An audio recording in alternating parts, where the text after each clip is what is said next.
Om Brahmanandam Paramasukadam Kevalam Jnanamurtim Dvandvatītam Gaganasadrusham Tattvamasyadilaksham Ekam Nityam Vimalavachanam Sarvadi Sakshibhutam Bhavatītam Trigunarahitam Satgurum Tvam Namami. Om Shri Sahajanandaya Namo Namaha. Om Shri Pramukh Swami Maharajaya Namo Namaha. Shri Gunatitanand Swami has stated in Swaminarayan that a state in spiritual development will come when small girls and young girls and then the old ladies will all appear the same. Balkistri, Yovanstri, and Vruddhastri, some drishtiti dekhai che. Meaning that the difference between the three, or among the three, the difference among the three will disappear. The difference in what sense? Of course, there's a developmental difference, but this is the difference that exists in the male mind. See, the male mind, assuming one is not homosexual or transgender or transvestite or one of those categories, the average heterosexual male has a mind, and that mind is very, very much attached to the form of the female body, particularly between age maybe 17 to 27, 28, something like that. Maximum attraction is there. There's an attractive response that comes from the male mind in the brain itself, and that response occurs during that particular phase, maybe even age 16 and up, all the way up to maybe age 30, somewhere in that range. There's an attractive response depending on the individual's likes and dislikes and the person outside. This entire process of attraction and repulsion is a mental, psychological phenomenon. It needs to be understood very carefully, and to realize God, one has to transcend the differences that the mind is perceiving. Because the mind is perceiving, let's say, maybe a 3-year-old girl, 4-year-old girl, in such a way, particularly, the male's mind, is perceiving that girl, it's just a small girl and, very cute and this and that. And generally, there will not be any sexual response to that. Now, there are people who are pedophiles, those kinds of things. That's a different story. I'm not talking about that here. As that same girl starts growing up, her sexual organs develop, her form develops, her breast develops, her entire body develops, and the charms that she presents from age, let's say 15 and up, 16 and up, the charms that are there are specifically connected with the mental processes in the male brain which activate and stimulate sexual energy and the stimulation of the development of sexual fluids within the male body. See, this is an entire process that Bhagwan has placed inside each male brain, and then of course inside each female brain, and inside their bodies also, for the purpose of the survival and continuation of the species. Swaminarayan Bhagwan has explained this in Vachanamrut. He said in Gujarati, he said, Bhagwane kal chadhaveli che, jene karine sansar ni vruddhi thai, sansar chale. Meaning what? That God has placed this great magical power, almost, if you want to say, this great biological process and psychological process and emotional process in play. He has placed that there so that the soul has an opportunity to actually come out of Maya, but he has placed it there so that the Maya that it is attached to gets expressed this way. And it is through this expression that the soul can either try to find a way out of all of the attractive and repulsive responses, or it can remain in the search of continuous happiness by enhancing stimulation. This is worth considering very carefully. And so let's go step by step. The fact is that the human male has a mind. That mind is very, very much attached, for most of one's life, to the female form and to the pursuit of the pleasure, the sex pleasure, that is obtained by touching the female body, by looking at the female body, by hearing the voice of the female, by smelling perfumes and other scents, etc., that are on the female body, and just by the contact and presence of the female. And there are something called pheromones. These are sex hormones that trigger pleasure, that trigger the process.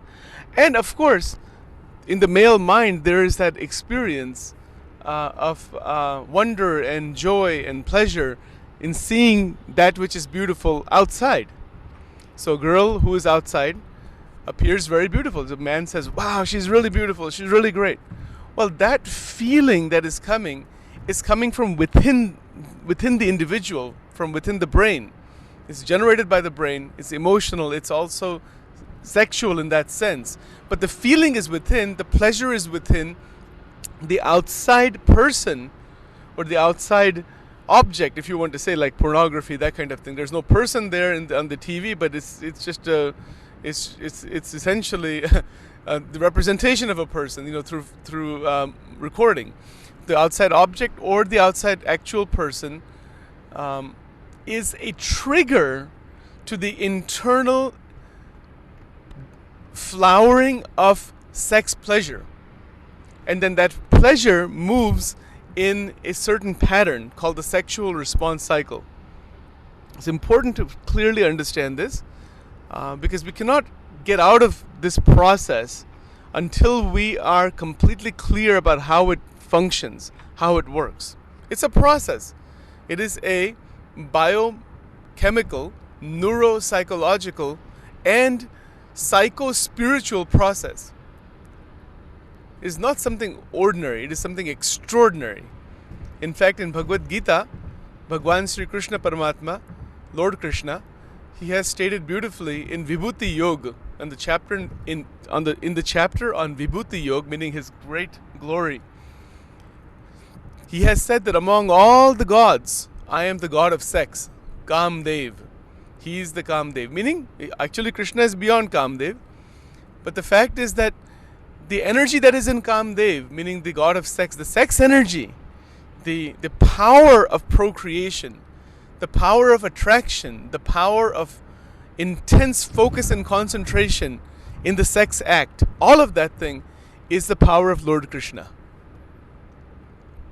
Absolutely amazing. Because Bhagwan Krishna exists in Golok. From Golok, this power has come. And again, this is a transcendental thing, metaphysical thing. I don't want to get into the right here on discussion between what is Golok exactly, what is Akshardham, and all of that. I don't want to start that topic here, but that topic is connected to this in a little different way. But the fact is that God has placed, Bhagavan has placed this tremendous energy within each human being. And really that energy is the sun's energy. From an energy point of view, the food that we eat gets transformed into our body through biochemical processes. That same transformation process ultimately is stored as neurosexual energy inside the body, which then shows up as semen within the male body. The semen is the ejaculate, the ultimate product that is created. Is a combination of so many processes biologically, and so much energy has gone into the creation of that particular substance that we call the semen. And once it is ejaculated from the body, it is called the ejaculate. So that fluid is where we are born from. For example, I'm talking right now, Sachin is talking right now. He's not just talking like that. My mother, my father engaged in the sex act, and if semen was ejaculated, went into the mother's vagina. The one sperm cell got connected with one oocyte, which is the egg cell, and from there fertilization occurred, and from there the whole body develops. That is the process of reproduction. So the purpose of sex is to reproduce. I mean, that's what it is. What's interesting here is that there is this very, very deep and very enticing and profound type of pleasure that is experienced in that sex act. It accompanies the sexual process. For example, when the male starts looking at the physical form of a female body, that process of the movement of the semen within the body, meaning the energy that the mind has within itself to procreate, the potentiality to procreate becomes active. And when it becomes active, there is this change within the physical body where the testicles begin to store semen, they generate the semen. But it happens by the control of the human brain. The brain, through various hormonal processes, is controlling that, and that those hormones are being triggered by the external stimuli that is coming through the eyes and through the other senses also. See, that is why Swaminarayan Bhagwan in Garada Madhya 30, Tismu Vachanamrut, he said something so incredible it is worth really thinking about.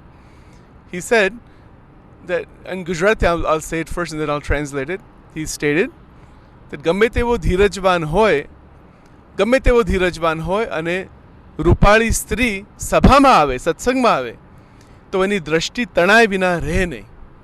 What this means is that, just imagine this scenario. You have a devotee, bhakta of God, Bhagwan no bhakta. He is extremely steady in mind and thought, and his mind is absorbed in God consciousness and so many things like that. Bhajan, bhakti, manan, chintan, is contemplating on God, on divinity, etc. He's sitting in the mandir, in the temple. Okay, the devotee is sitting in the temple. He is listening to the talks of the sadhus, maybe listening to bhajans, looking at the murtis, the icons of the Lord, with lots of love and affection. And because of all of that, his mind is very steady, and he's also doing spiritual practices at home. So he's not an ordinary person, because Maharaj has said, Gamme tevo dhirajvan hoy. Dhiraj means one who has great patience and steadiness. Mind has become very silent and steady, that kind of thing. That's not an ordinary state. It's a very, very great state. So he's sitting in the satsang. If you go to any Swaminarayan temple, for example, you will see there's a separation between men and women. Women sit on one side, men sit on the other side, and the man, let's say a male devotee, is sitting on one side, and in that sabha hall, meaning satsang area, let's say for example a 23 or 24-year-old extremely attractive girl comes. Young lady comes. Maybe she's wearing a sari or whatever. She probably won't be wearing shorts and all of that in the sabha. She may be wearing a sari or some kind of a Punjabi outfit or something like that, Make it very realistic. But just by seeing her, just the face, her body, her expressions, the beauty, the experience of beauty, by seeing her, what happens? Maharaj is saying ki gamme tevo dhirajvan hoy pan eni drashti tanaye vina rehne. Meaning his vision, his mind will get disturbed and distracted by that form and start thinking about that, because it is looking for pleasure through that form, that pleasure that becomes active inside the brain by the vision of that particular form. And that happens because there is profound programming inside the brain to procreate, to continue the species, the survival of the species. You see? So beautiful, actually the lady is not beautiful or ugly. She's just there. But the response within the individual is of either attraction or repulsion. The third response is a neutral response. So these are only three possible responses. Okay, and then there's maybe a fourth state, really, and in fact not maybe, but there is a fourth state, which is like a gunatit response, but it's not a response at all. That's just a state where the mind is not disturbed at all. So we want to go to that point where there's no disturbance of any kind, and there is complete integration and wholeness of all energies within the male body, which then results in a natural state of constant celibacy, constant brahmacharya. And I'm just stating this for those who are trying to achieve brahmacharya. It's not for everyone, and it tends to be very difficult. But actually, it's not so difficult as we may think it is. In one sense, yes, it is very, very difficult if in the ordinary sense. But how to come out of it, we'll talk about that later on sometime. Right now, we want to understand exactly what's going on here. So the fact is, when this lady comes, she's just there. You know, she's naturally programmed with her personality, her mind, her brain. Everything is created by Bhagwan, meaning, you know, the female form in that sense, in that age, let's say, age 23, 24, that age, is so much programmed naturally to attract the male mind. And she knows that. Believe me, that young lady, she is very, very well aware of the power she has over the male mind. In fact, she can play with the male mind. That is the Maya. The lady is not the Maya, but the lady's capacity to play with the male mind and literally start the movement of the semen within the body and to start the generation of the semen within the male body, that much power that woman has over the male mind, that power is Maya. That power is the power of Bhagwan. Daivi yesha gunamayi. Mama maya duratya mam evaye prapadyante maya metam tarantite. That power is Daivi. Daivi meaning it's divine. That's what Sri Krishna Bhagwan is saying. Bhagwan says that this is my Maya and that I am the Kamdev. See how amazing this is. Look at how fascinating this is. He says, I am the Kamdev.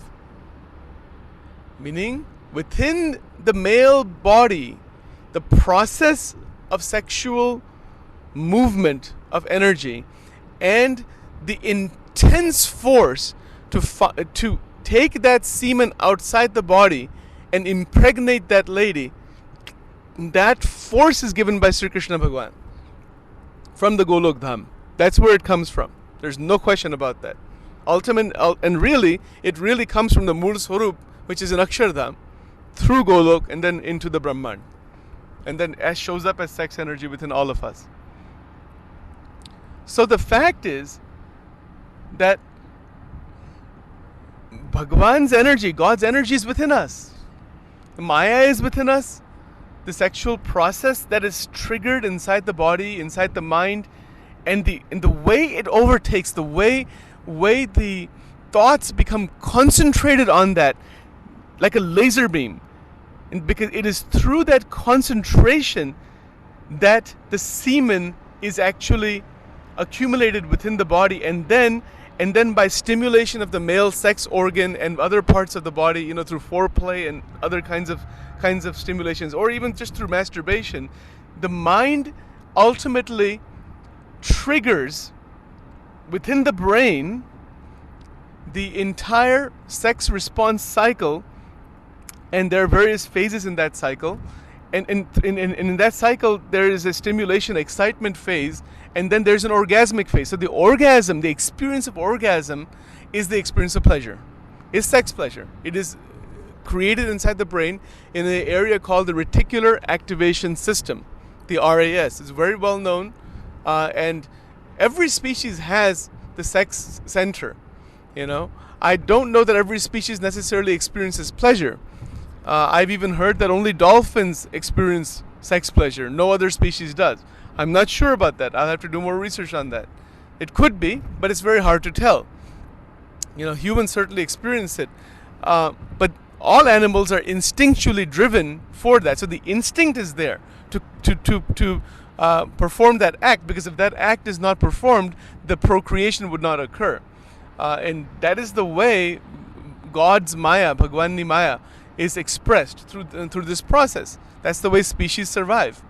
That's the way species are procreated. Otherwise, we would not survive at all. So the fact is, let's go back to what we're talking about. The fact is that when the male mind is so concentrated, becomes concentrated on the female form, even if that person is sitting in satsang, sitting in listening to spiritual talks and maybe enjoying so much bhajan bhakti and Bhagwan na bhajan nu anand leto hai, that kind of person. Think about that. But when that lady comes, when that young lady comes, not the old lady so much, and not that 2-year-old or 3-year-old so much, right? Not that 5-year-old or 7-year-old, but when that 16-year-old, 20-year-old, 25-year-old comes, and really there's a specific type of form that a male may be attracted to or would be attracted to, when he sees her, there is that movement within of the accumulated energy, and that movement is called bhog. That movement creates a state of enjoyment. Bhog means enjoyment. So the word bhog refers to enjoyment. It says, wow, I'm enjoying, I am the enjoyer.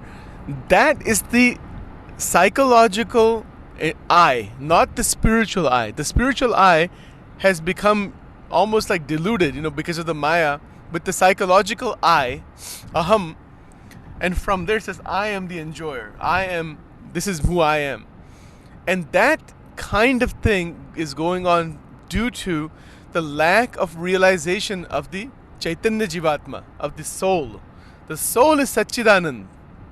Soul is not male or female. But because the soul is not realized, that is why the mind is looking for constant happiness outside, and it will never find constant happiness outside. Impossible. It can find pleasure. Let's say, like for example in Gujarati we can say, Purush ne man gamti stri mali jai. Not just one, but hundreds, maybe thousands. Okay, one after another. But even if that happens, which is not going to happen, obviously, not that easily, even if that happens, that the person finds the most attractive girls and is able to do whatever he wants to do with them and all of that, that pleasure, the nature of sex pleasure is such that there is a beginning to it, there is a peak to it in the orgasmic phase, and then there's a refractory period in the sexual response cycle, so the pleasure dies down. So then after that dying down period, again the desire erupts again, and the process starts again. So the male mind then, even if he has access to hundreds of girls, thousands of girls, in theory, let's say, is trapped in the sexual response cycle. And it's hard to see that because the cycle is going on all the time, and most people, I would say all people, except for the few who are enlightened or who are outside that, like Gunaditanand Swami said, he said, જ્યાં સુધી પોતાને પુરુષ મનાય છે ત્યાં સુધી સ્ત્રી જોઈએ, જ્યાં સુધી સ્ત્રી મનાય છે ત્યાં સુધી પુરુષ જોઈએ, પણ પોતાને બ્રહ્મ મનાય, અક્ષર મનાય, આત્મા મનાય, તો પછી ભગવાન જ જોઈએ. Translation is simple, that if one considers himself as male, he's going to want female. If one considers oneself as female, he's going to want male. But if one realizes that one is the Atma, the Chaitanyam within, the great spiritual spark within which the God exists, then only he's requiring God, and then he's outside of this attractive, repulsive, cyclical response cycle, the sexual response cycle. So that is where we're headed if we want to go in that direction.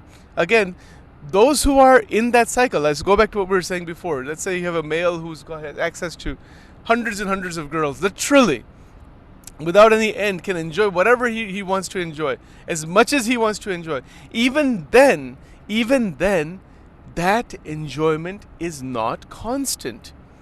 It is filled with saturation. It is filled with side effects within the male body and the mind. It is filled with loss of energy. It is filled with a sense of really getting tired of that at some point. That can happen too. 10 girls, 15 girls, 20 girls. And this used to happen to our ancient kings. There are various stories of various kings in India who had access to 1,000, who were married to 1,000 women, or they had no limit in terms of how many women they had access to. And they got so sick of it, actually, that they left all of that, said that this is totally meaningless, totally futile, went into the jungles and in search of God. These are the facts. These are the stories. People say many times, why are there so many stories of kings in the Hindu literature? Why not ordinary people? Because the ordinary people can be religious. It is difficult for them to be spiritual. The kings, those who have a lot of money and wealth and they have access to all the pleasures, they can be spiritual if they have this understanding that all of these pleasures are temporary. But to have that understanding that they're temporary is not just an intellectual understanding. Those who have gone through pleasure, have access to incredible amounts of pleasure, may realize that it's totally meaningless. The people who don't have access to that kind of pleasure are praying to God to obtain that kind of pleasure. જે લોકો મોટા ભાગની જે ભક્તિ કરે છે આ જગતના સુખ માટે જ કરે છે. In Gujarati we say people who are trying to worship God or worshiping God, of course not everyone like that, but because they have difficulties in this life and all that, or they just want their life to go smoothly. These are religious people. Are they spiritual? Yes, to some extent they are, but spirituality is a different thing than religion. Spirituality is a recognition that all of the sensual pleasure of every kind is utterly futile. There's nothing there except a great illusion created by God for the purpose of the Jivatma to experience the material energy of God. When one recognizes that, the limitations of Maya, the Swarup of Maya, the distractions of Maya, however they may recognize it doesn't have to be necessarily like a king or rich person, it could be anybody. But when one recognizes that, then there is the possibility of going into that state that Gunatitanand Swami is talking about, where the young girl, the adolescent girl, the young adult girl, the old lady, all appear one. They will only appear one when the mind is no longer trapped in the illusion created by the mind itself, thinking that there is real happiness outside in this world. This world exists. The objects of the senses exist. The senses exist. Everything exists. The only problem is that the mind is trapped inside the pursuit of those objects endlessly, and thinking that if I get this, then I'll be happy. Then if you get that, then I want something else, and I want something else. It's constantly moving and jumping around.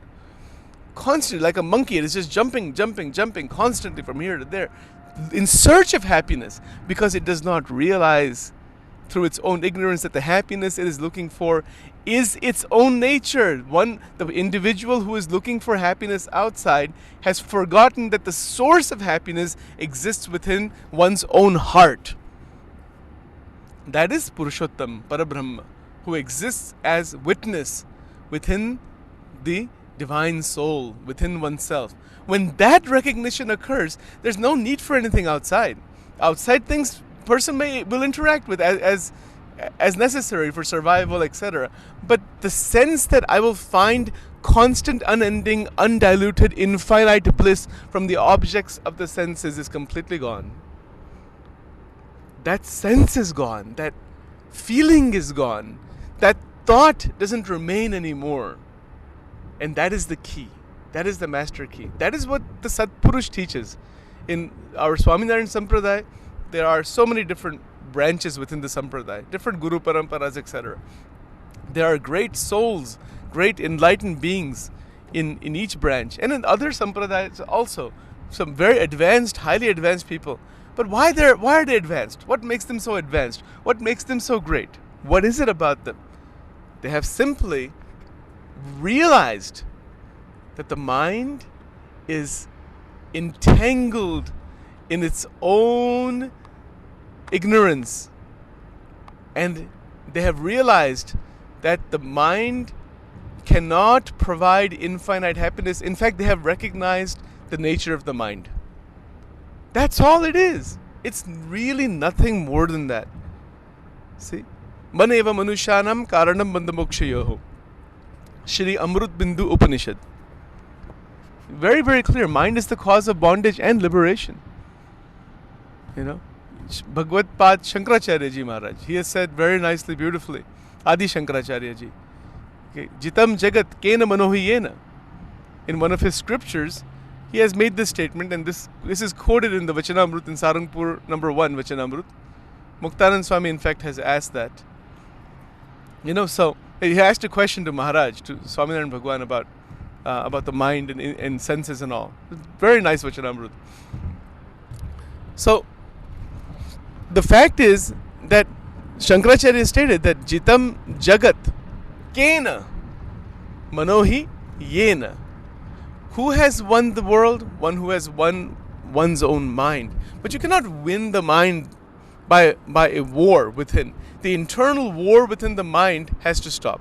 See, look at for example that scenario that Maharaj showed in Garada Madhya 30 Vachanamrut. In Garada Madhya 30, Maharaj said, Gamme wo dhirajvan hoy. We were just talking about that. That means that person is already in satsang and is devoted and is trying to make his life pure and all that kind of thing. But then the war begins as soon as he sees that girl or some object outside that is very attractive. He is wanting that. Now there's a conflict created within. That conflict is a very serious problem. That conflict is such that, I want God, but I'm also attracted to this thing. Now there's two minds there. The one mind now is split into two parts, and those two parts are in conflict with each other, and that conflict uses tremendous amount of emotional, psychological, and spiritual energy. And a person remains trapped in that. So now this is a new trap that has come up. Maybe in the beginning the person may not have felt that kind of a trap, but now the internal processes have begun. Now there's a huge problem. Now this same problem is described in Vachanamrut in using different language. Maharaj said कि 51 भूतनु टोळू ए जीवात्माने लाग्यु छे. I mean the 51 different types of expressions of Maya that are within the body, the mind, the antakaran, all of that thing is attached to the Jivatma somehow. Actually Jivatma is different completely from that. So all of that thing is preventing the soul from recognizing what it is, and ultimately it is about the mind and nothing more than that. Body is the body. Body is not doing anything to anybody. It is what it is, assuming it is healthy and all. That's great. If it's not healthy, then there's physical pain, and then that can be a terrible distraction. It's a different topic. I don't want to get into that right now. Not really different topic, but it's a different area of exploration. We'll some other time talk about that. But the fact is that the mind, the emotions, the senses have been running after the objects of the senses endlessly. And that running after is not going to stop like that. It requires very careful examination. And it requires a vision of the state of the enlightened sage. See, the enlightened sages, the sadhus, the enlightened satpurush, they are living in a state where they're living in the state of God realization, where there is no pulling of their mind towards the objects. And really, it's by going to such an individual, by staying with such an individual, seeing such an individual, one feels that complete steadiness of mind, because where the mind naturally stops and becomes steady and silent. And that is called Naimik Sharanya Kshetra. So that is where this happens. And so once the mind becomes steady naturally, then that Satpurush is living with that spiritual technology of how to enter into that state where the mind is no longer pulled by any objects on the outside. Now, the difficulty here is that we can stay with such a sadhu. I personally have stayed with many saints like this. You can stay with them, you can serve them, give them food, do all kinds of seva, and still may not recognize who they are, what they are. Because that recognition has to occur within yourself. By their contact, we get an indication of what this is, of that state where one is beyond limited pursuits of pleasure. An indication is there, but we ourselves have to try very, very hard. Hard in the sense that we need to try to tune ourselves with the frequency that is shown in the scriptures and in the lives of the great Satpurushas,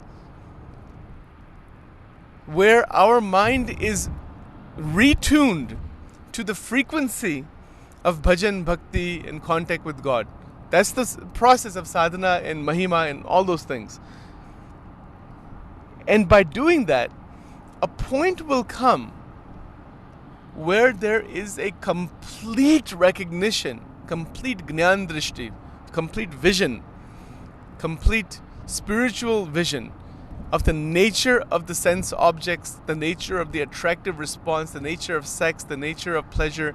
All of that thing is seen deeply within oneself, and the movement of pleasure is also seen, and it is recognized that yes, this pleasure is there, it is intense, it's there, but it's not taking me where I want to go.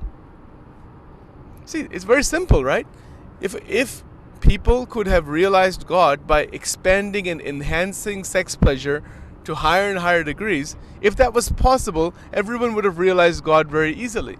But it's not possible, because that pleasure cannot be, that pleasure can be expanded, but that doesn't mean that necessarily just expanding it again, expanding it further and further is going to open a doorway into God, because a person will want more pleasure than what one had before, and the brain is going to start malfunctioning by trying to enter into hyperstimulation. And that hyperstimulation is not God realization. It is just a neuropsychological process of the physical body, the subtle body, giving the experience of that wave-like pleasure. There's a beginning, there's a peak, and there's an end. And people are trying to enhance that again and again and again, and to repeat that over and over and over again. So by repeating it over and over again, that also does not open an access point into the spiritual dimension.